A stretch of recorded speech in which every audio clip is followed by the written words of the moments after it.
लड़के ने बस फ्रिज से कोक की एक बोतल निकाली, लेकिन फ्रिज का दरवाजा ठीक से बंद नहीं हुआ और दरवाजे का हैंडल अचानक निकल गया और फ्रिज तुरंत डर से भर गया। डर था कि उसका मालिक उसे छोड़ देगा, लेकिन इसके बाद जो हुआ उसने उसकी हिम्मत पूरी तरह तोड़ दी। जब मालिक जाने के लिए मुड़ा तो उसके हाथ में एक मैगजीन थी जिसमें फ्रिज का इस साल का लेटेस्ट डिजाइन था और निराशा और लाचारी ने तुरंत पुराने फ्रिज को घेर लिया। अपनी बची खुची इज्जत बचाने के लिए उसने एक दर्दनाक फैसला लिया। वह लड़खड़ाता हुआ बाहर भागा, बिना किसी मकसद के भीड़ भाड़ वाली सड़कों पर घूमता रहा। तभी वह एक फ्रिज स्टोर के पास से गुजरा। अंदर नए रेफ्रिजरेटर चमचमा रहे थे। वह इन यंग मॉडल्स को अपनी कड़वाहट बताना चाहता था, लेकिन नए रेफ्रिजरेटर ने उसका मजाक उड़ाया और उसे बुरा भला कहा। इससे पुराना रेफ्रिजरेटर और भी दुखी हो गया और उसने अपना सिर और भी नीचे कर लिया। इसी समय उसका मालिक आखिरकार घर लौट आया। पुराने रेफ्रिजरेटर के अचानक चले जाने से उसे बहुत दुख हुआ।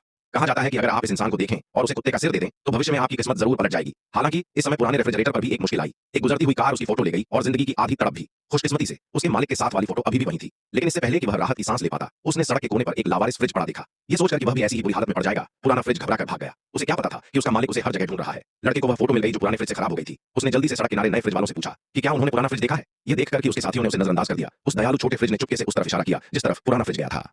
इसी समय पुराना फ्रिज कूड़े के ढेर पर आ गया। उसने वह कीमती फोटो निकाल ली। अपने मालिक के साथ बिताए खुशी के पलों को याद करके खुद को रोक नहीं पाया।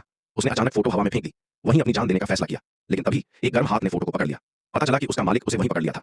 मालिक ने उसे पूछा कि वह बिना अलविदा कहे क्यों चला गया, लेकिन फ्रिज ने लड़के की जेब में रखी मैगजीन की ओर इशारा किया, ये दिखाते हुए कि वह घर से बाहर नहीं निकलना चाहता था। लेकिन मालिक ने मैगजीन निकाली और अगला पेज पलट दिया। पता चला कि मालिक सिर्फ उसके लिए एक नया हैंडल खरीदने गया था। आखिरकार गलतफहमी दूर हो गई और आखिरकार उन्होंने सुलह कर ली और घर में खुशियां भर गईं। जो आप देखते हैं वह जरूरी नहीं कि सच हो। सच्चा प्यार पुराने या नए के बारे में नहीं है, यह केवल वर्षों के दौरान स्नेह की गहराई के बारे में